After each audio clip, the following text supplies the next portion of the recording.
Hello and welcome to the second episode of the Sports Opinions Podcast. I'm your host, Alex Cuesta. You can find me on Twitter at @AQuestaMBN. Joining me today are Sports Opinions contributors Kyle K. Doctor and Matthew Santos. You can find both of these guys on Twitter, KDoc at BravesMolder and Santos at M_Santos7. Hey guys, how's it going? Going well.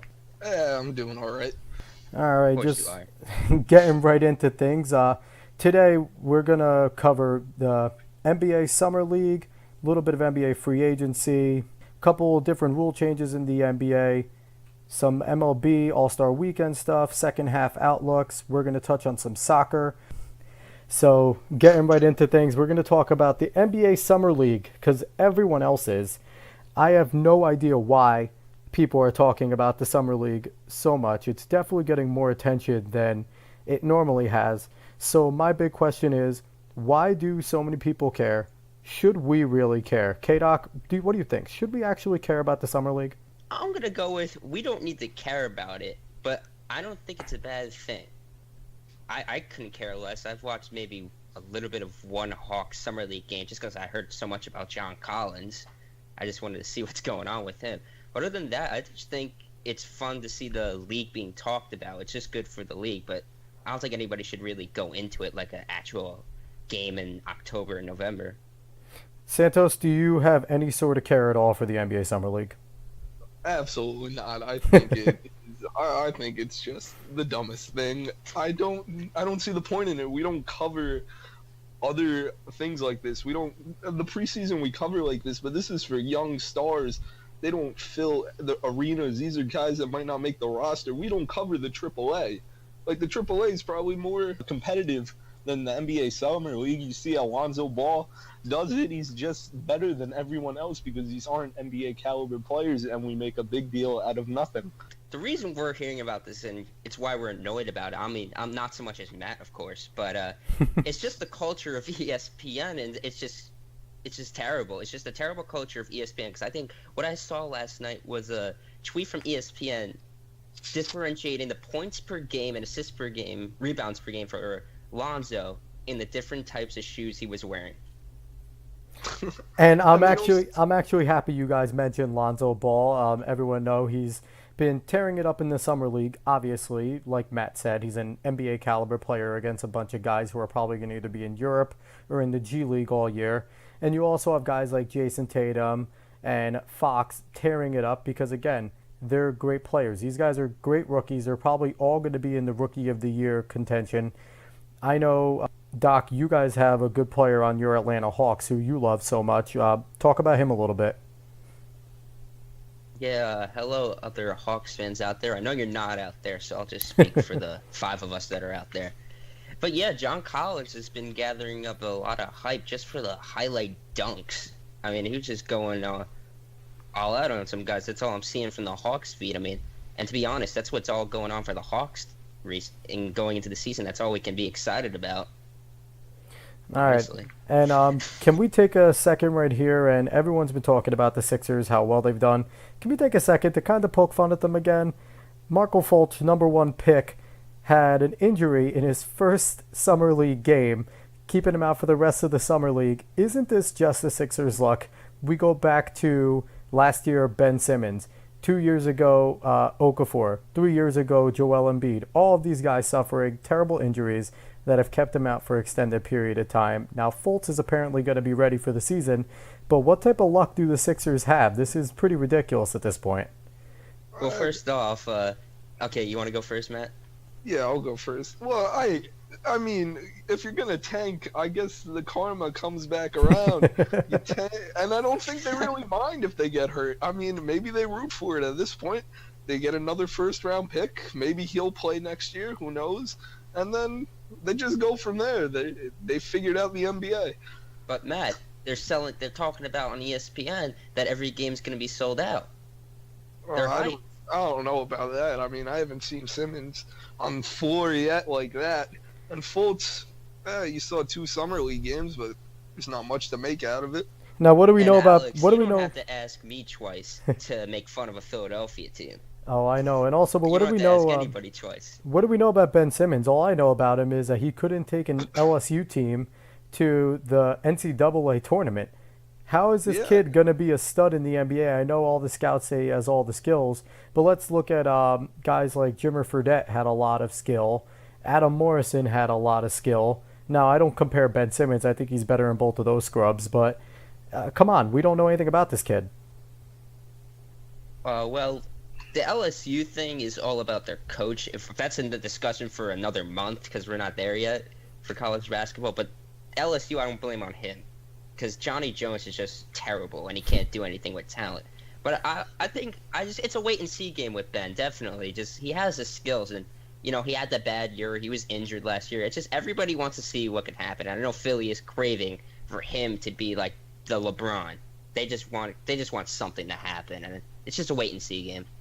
yeah, I agree. I mean, you could say the same thing from Markel Fultz. Washington was arguably worse than LSU. Washington didn't even make the NIT, and we drafted this, and the 76ers drafted this guy number 1 overall. It brings you to wonder, if these players are so good, why are their teams so bad?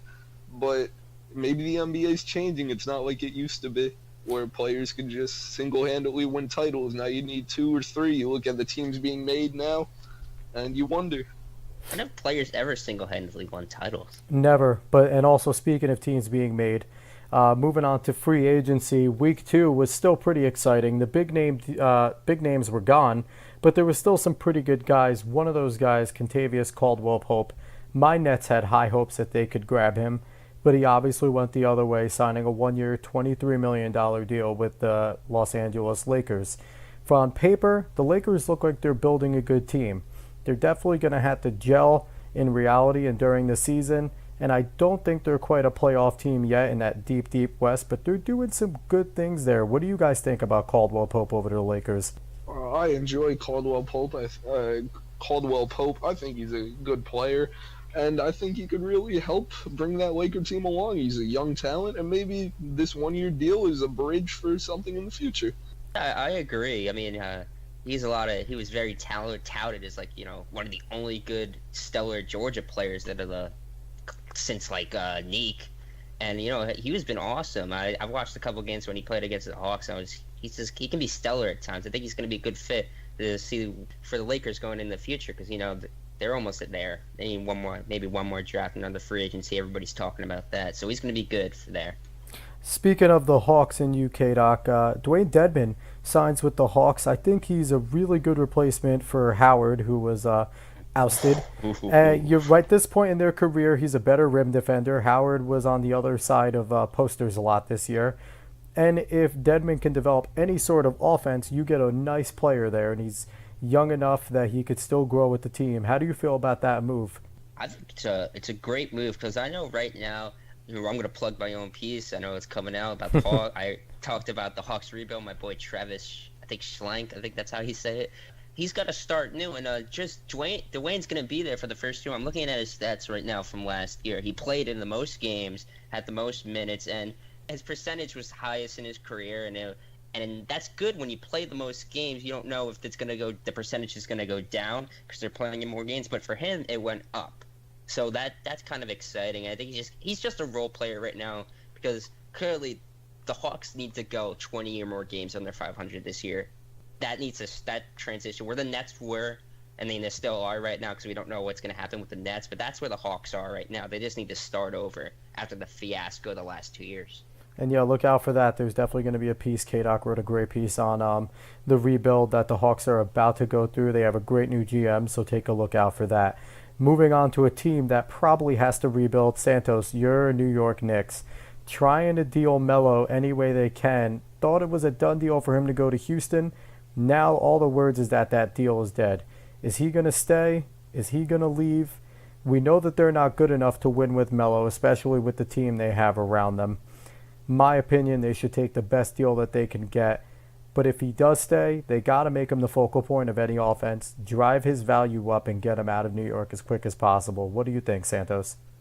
I think if I was Steve Mills and the rest of the front office, I'd be trying to deal him any which way I can. I would try to swoon him into going anywhere. we need to deal him, but we can't deal him for nothing. We need to get some sort of value out of him, and the price might not be high, but I think it's better off because Porzingis regressed last year, and a lot of it comes down not only on Phil Jackson but on Carmelo not wanting to change his game and stuff like that.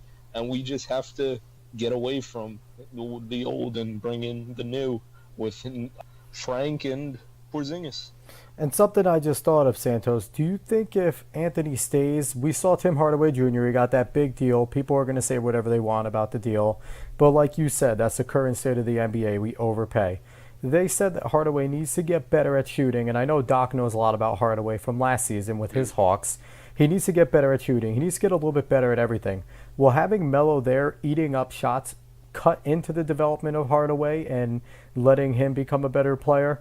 Oh, I think it'll cut in on all the young stars. He's an isolationist. He needs the ball and he wants that one-on-one. He's going to jab step you to death and then pull up a 17 contested foot jump shot. We know what's going to happen, and we're just going to let him do it. We need to let the new players see what we can do and get them out of New York.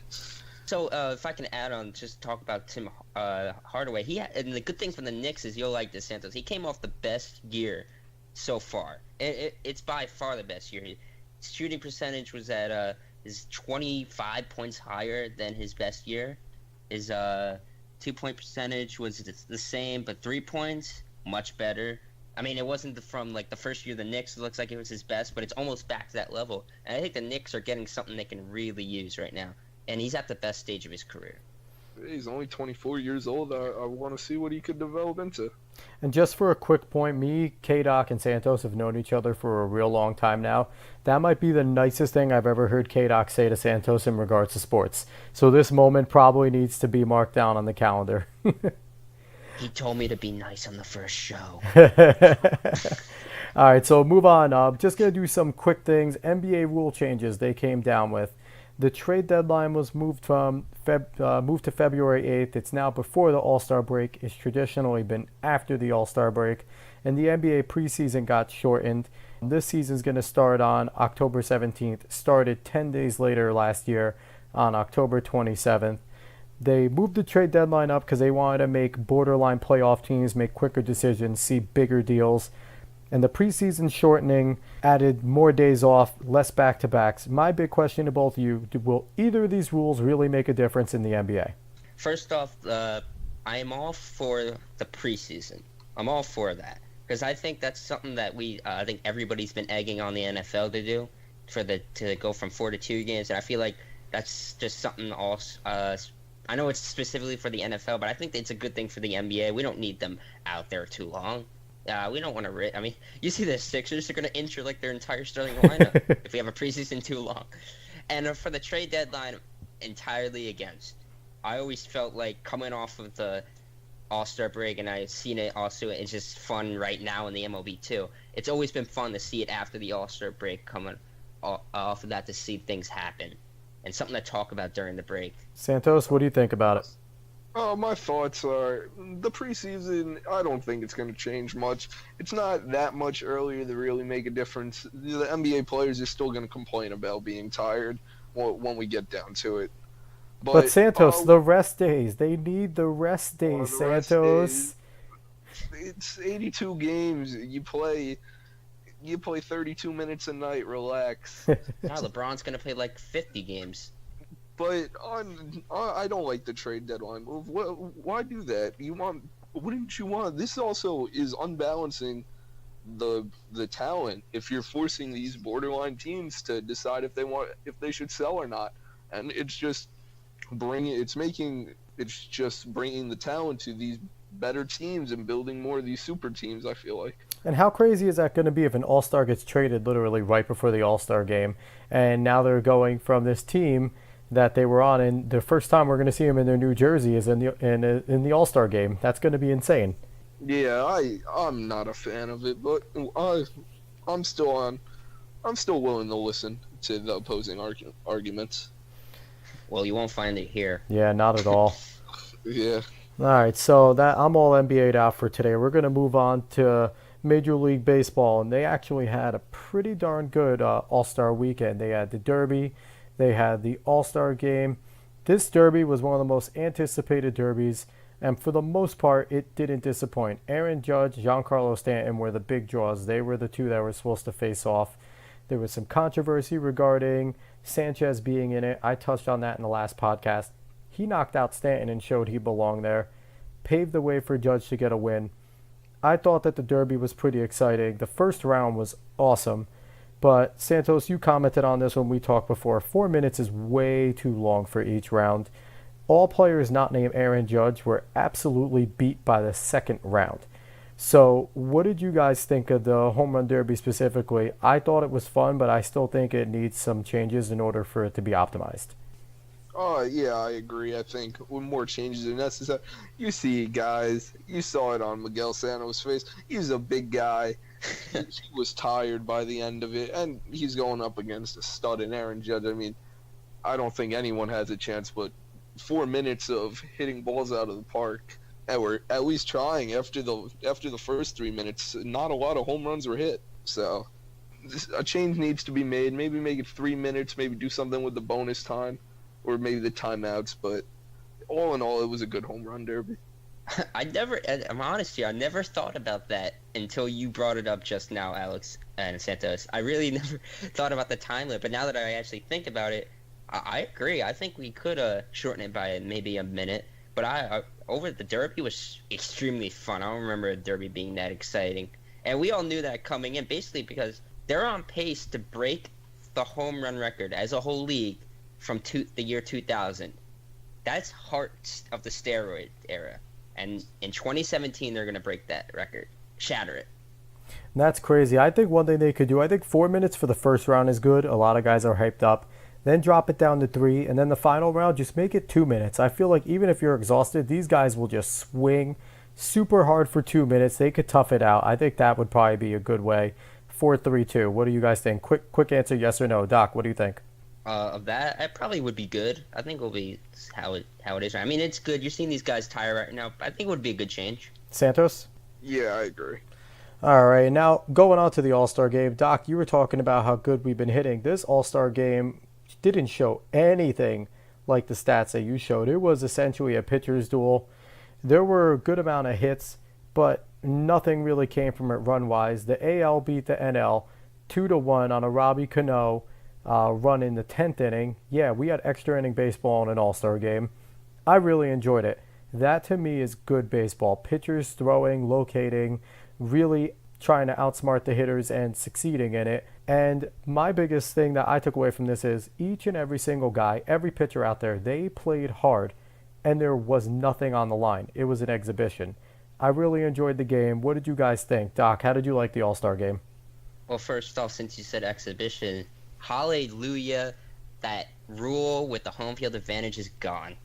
Thank you. And I think we needed the best team, American League, National League, to just get the home field advantage. We didn't need that anymore, number one. And number two, I mean, yeah, it just goes back to it. You always go back to, even in the, I'm going to bring up the steroid era again, those teams that hit a lot of home runs didn't win because the pitching was just based on pitching a lot.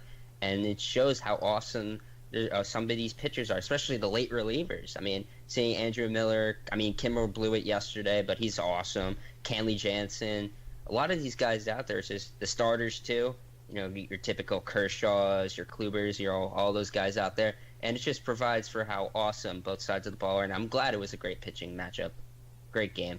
It really made me feel like they care watching this All-Star game. It made me they weren't out there just trying to hit bombs and just swinging crazy. They tried to play baseball, and it's fun to see as many changes of the game's going through. It's not getting too out of hand.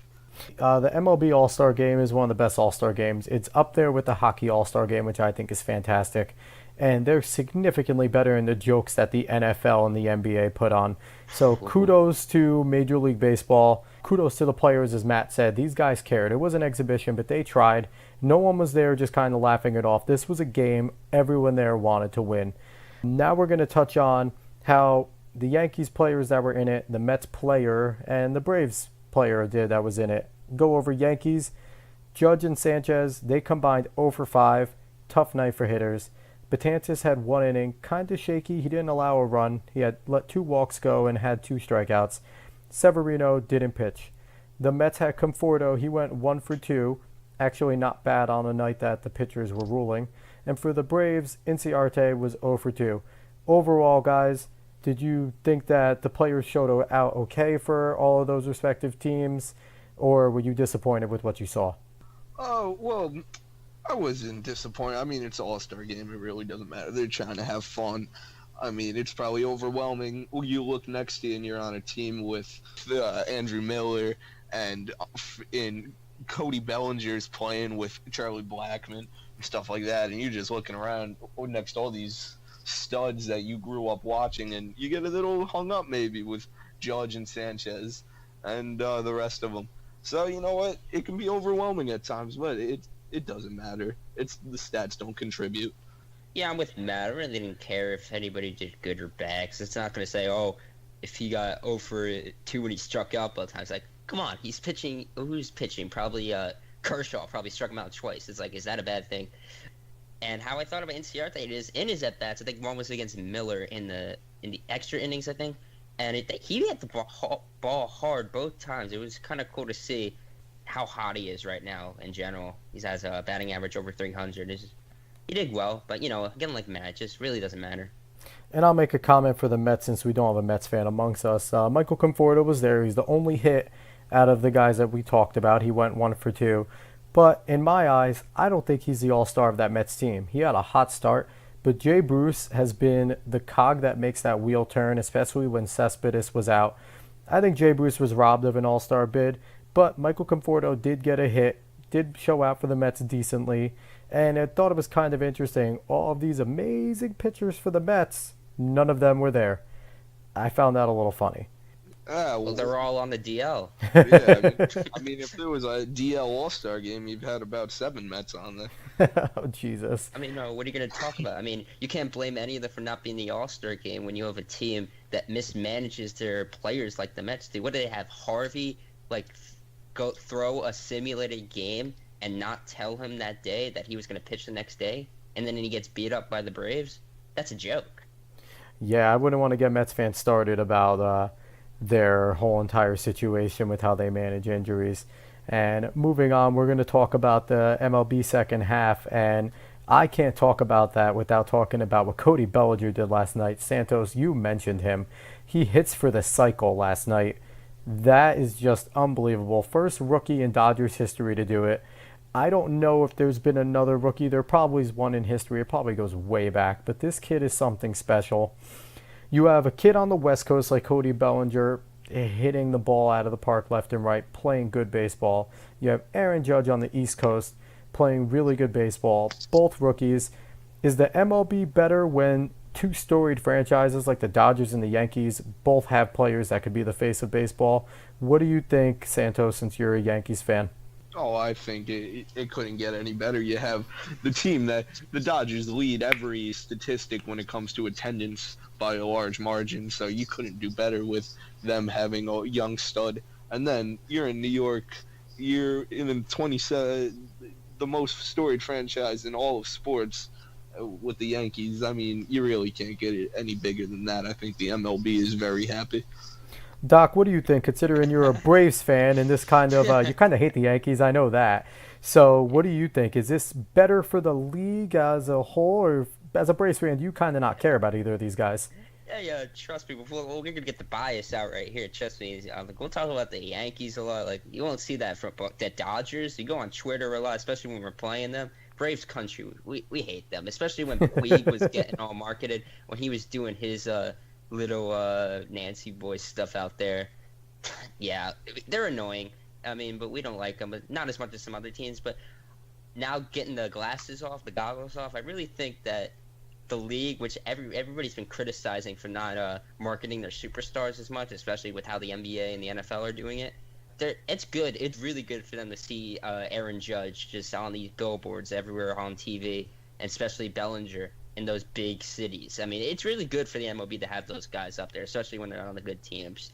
they're trying the hardest. You see the MLB tweeting out for Harper every single time, just trying to market the superstars. When you have guys on those teams, it's much easier, but, the MLB could be doing better. And it's funny because before these two, we've had great players. You mentioned Bryce Harper. Mike Trout is unequivocally the best player we've seen in our generation. There is nobody that's played better baseball than him since he's been in the league. But I think it has everything to do with the markets that these two guys play in. They play in the two largest markets. Do you think that these two players are going to help guys like a Mike Trout, who's in a smaller market, like a Bryce Harper, who is on arguably the best team in the league right now with the Nationals running away with the NL East? Whoa. They're the best team in the league? They're right up there. They're playing really good baseball. I know The Dodgers have 60 wins. The Dodgers The do Astros have 60 wins. Oh, I agree. But if you're looking at a team that has a World Series chance, they definitely have a World Series chance. But Danny Boy Murphy. Murphy. He's ripping the league. They have the How are they going to win the World Series? They have the best 1-2 punch in baseball.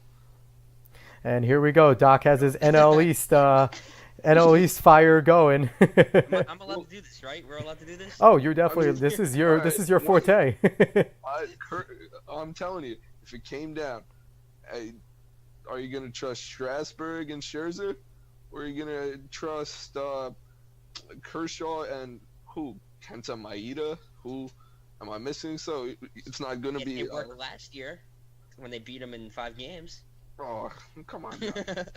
I mean, how can I trust? You can't call the team in the league. They haven't won a playoff series. No, I don't think they haven't won a playoff series. I didn't say they were the team of the league.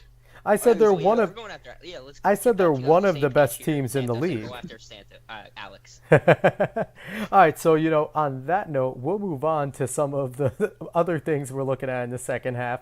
Our sleeper teams. For me, I spread it out into AL, NL. In the AL, I think the Kansas City Royals are a sleeper team. They've gotten off to a slow start. They can make a run. And in the NL, the Arizona Diamondbacks, they're in the thick of the wild card, but I also think they could make a run. Do you guys have sleeper teams that you see? K-Doc, now that I made you all hot and bothered, what do you got? I'm gonna be a little bit biased here. Because I'm excited about the sweep today. Just I'm gonna go with the bias, maybe literally a rational opinion.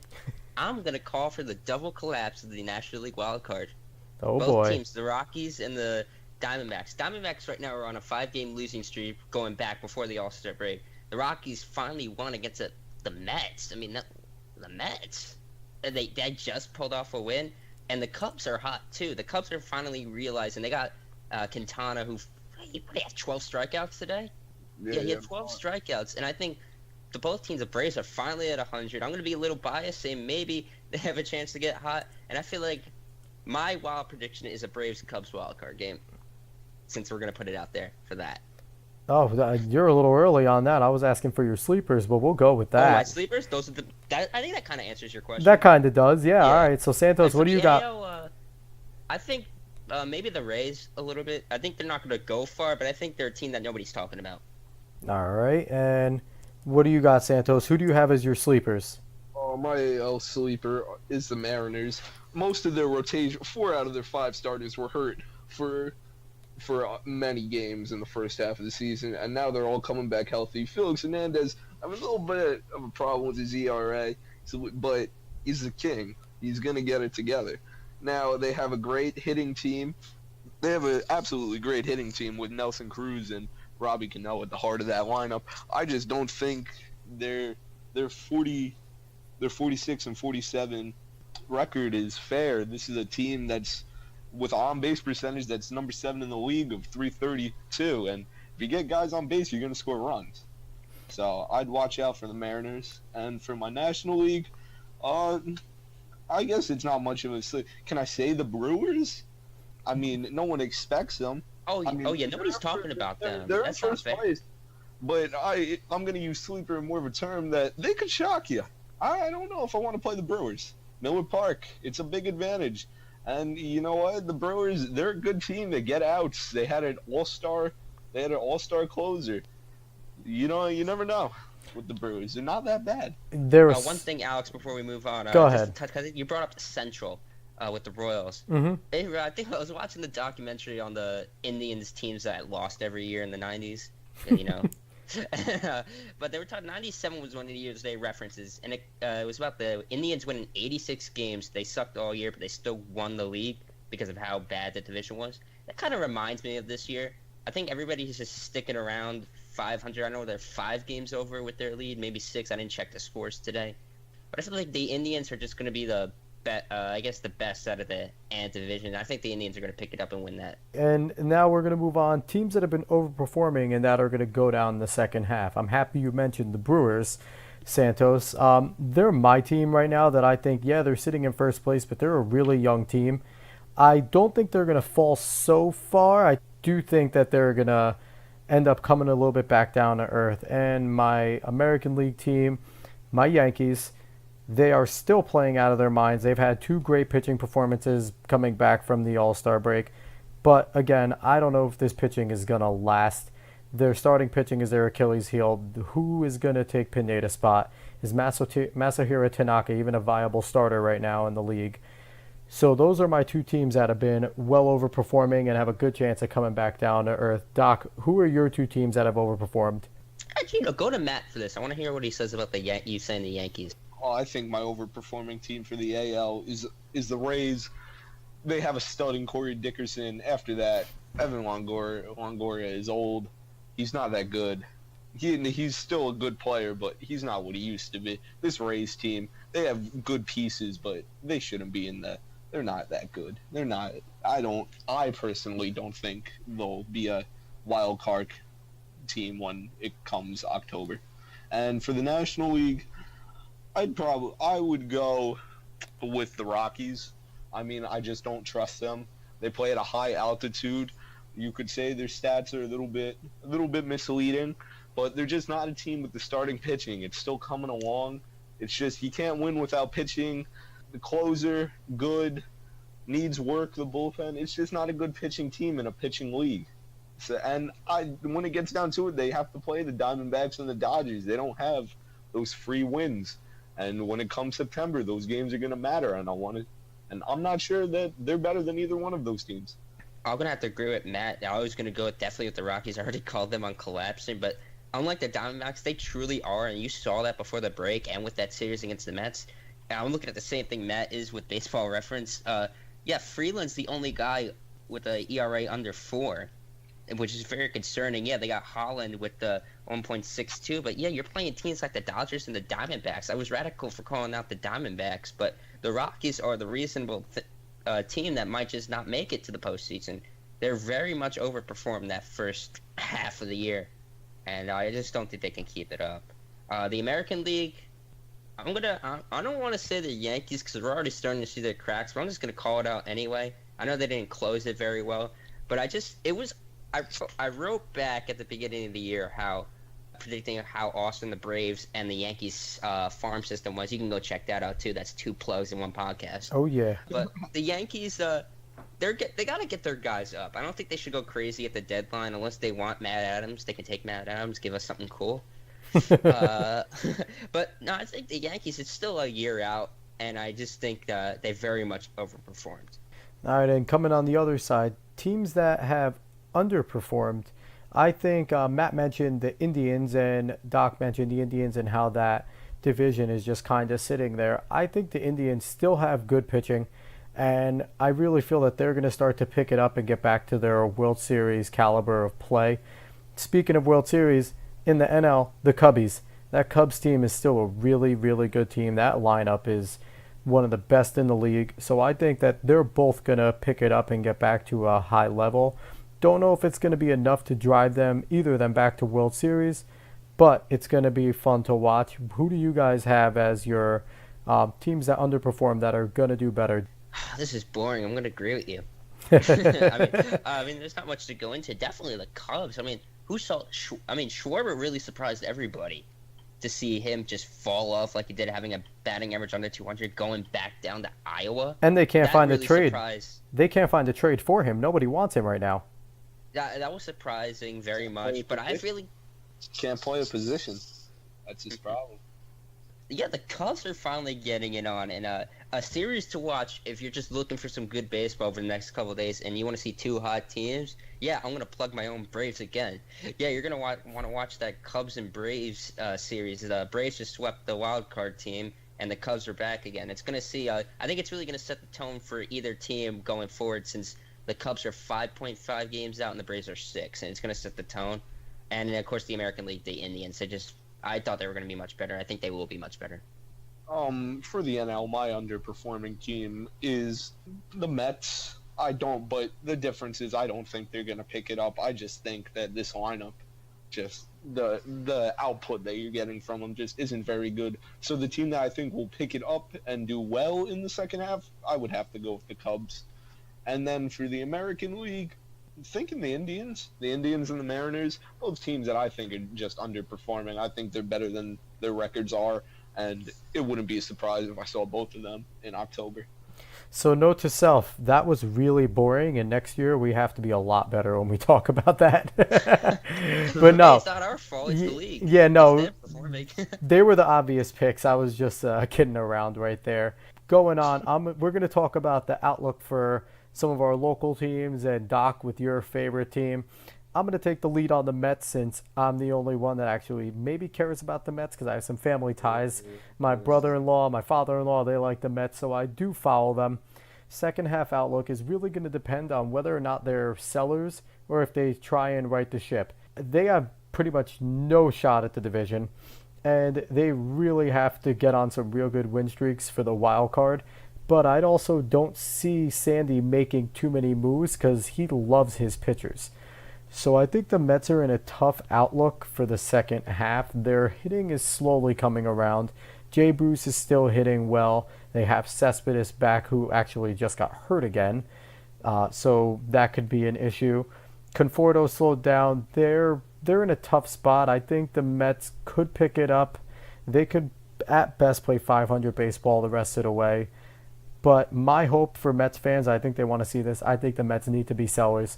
I think if your name isn't DeGrom, then you're on the books. You're able to be sold. That should be the only guy that's untouchable. They need to bring up Rosario. They need to bring up Smith. Why? Why DeGrom? Because DeGrom's the only guy that has shown that he could pitch at an MLB level still. Matz is always hurt. Wheeler hasn't come back strong at all. Who is Matt? The best guy on the team right now. I mean, the pitching wise, he has the best ERA. He does, but can you rely on Steven Matz to stay healthy? You can't rely on any of those guys to stay healthy. DeGrom's been the best one health wise out of all them, and I actually really like Jacob DeGrom, so I might be a little biased there. In keeping him, I mean, what if? I mean, I don't see the Mets be contender next year. They have a lot of cap space coming up, but we all know what the Mets. We all know what the Mets do, and they're not going to spend the money that their fans beg them to spend. And DeGrom, why keep him? That's just what I think. So Santos says sell the house. K-Doc, what do you think about the Mets? Well, yeah, the Mets are just back to their rightful position, the joke of the league. It's not only that they're losing, everybody loses at times, it's that they're losing in the way they are and have the social media, not just social media, the fiasco that they're having that is blowing up on social media. You know, it's the little things, like you even see them, they're Mr. Mets so upset he's giving fans the finger. But you got to talk about, I mean, the moves Sandy Alderson should make is to get rid of everybody that's beneath him. Especially Terry Collins, and especially I don't know his last name. It's Ray or whatever, their trainer. And those are the things that just gotta fix in order for this team to even go somewhere pitching wise. Want to hear a shocking stat? The Mets ERA, their whole team pitching ERA is 4.87. Are you kidding me? Are you kidding me? Yeah, I'm looking at it right now. It's like Harvey, he's still on the DL, 5.25. Wheeler, I didn't even know Wheeler still exists. That's how awful they mismanaged him. 4.86. It's just, Syndergaard's is gone right now. Syndergaard is just injured himself the way he pitches. We talk about that a lot, Matt.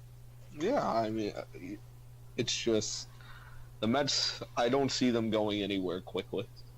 Mets fans, sorry to do that to you. I tried to defend you and give you a sunny outlook, but we have K-Doc and Santos here, and one's a Trust me, Braves we're not fan. sorry. And they have Escobar Cabrera at second base making errors. So you know what? Just He's better than he was at shortstop. They're still trusting Reyes.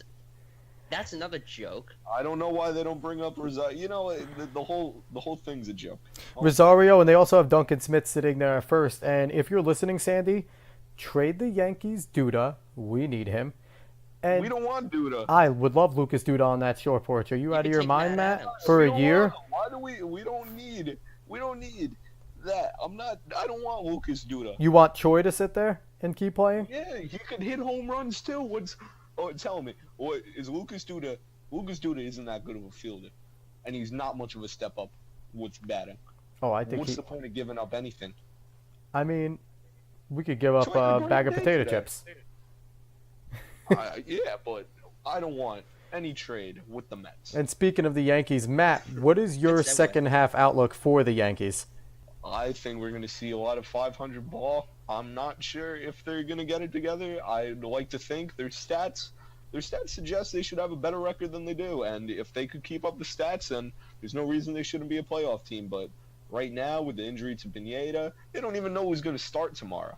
It's going to be tough. It's going to be tough to get over that hump of 500 ball. In your opinion, it looks like Judge has been slowing down a little. He struggled again today. He had a little dribbler that he beat out to third, but that snapped an 0 for 12 for him. Are we going to see the era Judge of the first half, or is a full season going to take its toll? Is he going to get tired and we're going to start to see him come back down to earth a little? Oh, without question, I don't think he's going to maintain the numbers that he did. But if he does, I couldn't be happier. But I'm not gonna call for his head if he struggles and maybe only bats 280 the second half. Only 280, only. Yeah. So you can't really get upset. And I'll add something on the Yankees. go ahead, K-Doc. The first half is like, the Yankees, it's when they win, you got to know everybody's going to be like, it's the New York Yankees, 28th, here we come. That's the whole nation, that's the media. If they have even a sniff of winning, even sometimes when they don't deserve it this year, they obviously did with their start. But you got to realize it's definitely coming back down to where they should have been. This should have been, and it's turning out to be it needs to be a rebuild year, especially if they can't get to the wild card. And I feel like they've shown before the All-Star break that they really can't, or they don't have the tools to even make it far in the postseason. Their pitching, I know Tanaka's been really disappointing. I know they were really hoping that he'd get improved, and I don't know the future of him. You got to add to that, Matt? Tanaka? Can't you leave him alone, Doc? Chapman. Go ahead. Sorry. Why are you killing the Yanks? Your boy Kimbrel gave up a blue save last night. I don't want to hear it. That was a solo home run. It's not like 18 blown saves. Oh yeah. So moving on. He's not my baby anymore. I hate the Red Sox. So Doc, moving on for you and your whole entire two fans in Georgia for the Braves. Okay. How do you feel about the Braves in their second half? Are they really going to make a run at this wild card thing, or what do you see them doing? The optimist in me says, "Holy crap!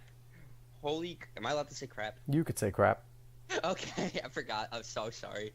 I was like, holy crud, the Braves just swept a wild card team that was blowing everybody away. They split with the Nationals. I mean, they should have taken 3 out of 4. Jim Johnson was atrocious. Blew a 3-run lead in that game. Should have taken 3 out of 4. But the optimist in me says, if they could win this month, will determine it. I hope they can. But if not, just a little bit over 500. Just show that they can be there next year. Get rid of some of the guys that we got at the beginning of the year, maybe Brandon Phillips or Matt Adams. Maybe I prefer Matt Adams. Right now, get Freddie back to first. Camargo, who's been very hot, 333 average at third. I want to see over 500 ball. That's what I want to see, and that's reasonably what I expect. Yeah, you're not going to get it. Over 500? Not going to get it. No, not with that rotation. You know what they've been since last time they were on a 6-game losing streak back in May. They've been 34-25 since. They're gonna get rid of it's not playoff material, but it's 500 rebuilding material. And everyone, That's where I this expected the Yankees to be at. this is And what what I they're going get back to. all the time when K-Doc and Santos debate anything sports. You guys are in on some of our actual group conversations. So we're gonna move You don't want on. to see these group chats, guys. We're going to move on from the outlooks, and I'm just going to go down. We're all going to give our playoff picks, our World Series matchup, and our championship way too early just because this type of stuff is fun, and I love looking back and seeing how wrong we are. So for me, in the AL, my wild card teams are the Yankees and the Royals. My AL East champions are the Red Sox, Central, the Indians, West, the Stros. NL, wild card, Doc, you're going to be happy about this, the Braves and the Brewers. Ooh. East, I have the Nats running away with it still. Central, the Cubs are going to pick it up and they're going to get it. And the West is obviously the Dodgers. My World Series matchup, this is where I pissed Doc off, is going to be the Red Sox and the Nationals. Eventual Ooh, champions. Bold pick, Cotton. Let's hope it pays off. The eventual champions for me are the Red Sox. I think Chris Sale, he's just going to have one of those Madison Bumgarner-like years in the playoffs where every time he takes the ball, you know you're getting a minimum of 8 innings and you're going to get really good baseball. I think he's unstoppable. I think dudes like Mookie Betts, Xander Bogaerts, Dustin Pedroia still has enough in the tank to make a few plays. I think Pedroia is going to be like Chase Utley on that last run for the Phillies where he just hits just enough to be a factor. I think the Red Sox right now, they're in a championship mode with the championship team. I hate them. I really can't stand them, but they're really good. So that's my picks. Have the least amount of home runs. Yeah, let me go. Can I go first on that? Go ahead, Doc. You can go with your Where are picks. these Cybermetrics. Cybermetrics? D- Did you Sabermetrics. say cybermetrics? Doc, let me hear your picks here because obviously you guys love mine so much. Doc, let me get your Oh, picks. yeah. I'm gonna go with the captain of. Well, I don't know if I want to go all in the division. I guess I'll give it out. Nationals by default. I think that might be tough to see if the Cubs might pass them. I'll say the Brewers continue and hang on. Cubs with that first wild card. Dodgers definitely. I'm gonna stick with my Braves Cubs just because it's fun. American League, got the Red Sox going, Indians going, Astros obviously going. Wild card was tough. I've been looking at this over and forward. Like Matt said, I said the Rays are the teams that are not getting enough attention, but I'm not sure if I have enough confidence with the teams that are around them. So, I might go. Ooh, this is tough. I have no clue. I haven't been watching enough American League games to be honest. So I'm just going to go pick a random one out of my butt and say Rangers and Royals. Could be worse. And what do you got for your World Series?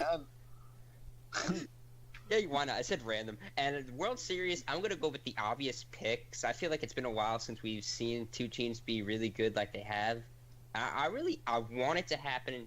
Everybody else, especially those in Houston, because they've never won a World Series game. They've only been to one. I'm going to go with the Astros and the Dodgers just because it's awesome to see how these two teams are playing so awesome and above everybody else. The Astros, when I watched those two games, most recently again at SunTrust Park, to see them not strike out, take counts of 3-2, and just find a way to hit the ball and score 10 runs in every game. It's just like I didn't even think they had bad spots. The Braves pitchers, a newcomer, I was like, he didn't have bad spots. To the worst spots in the world, the Astros were still crushing it.